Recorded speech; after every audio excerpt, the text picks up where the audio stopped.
HTML is the standard markup language for web pages. With HTML, you can create your own website.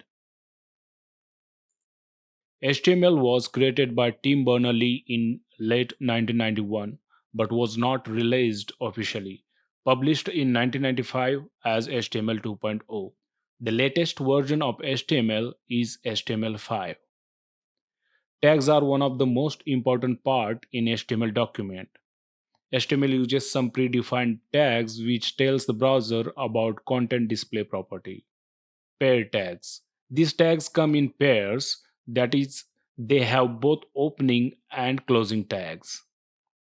Empty tags. These tags do not require to be closed. HTML document is mainly divided into two parts.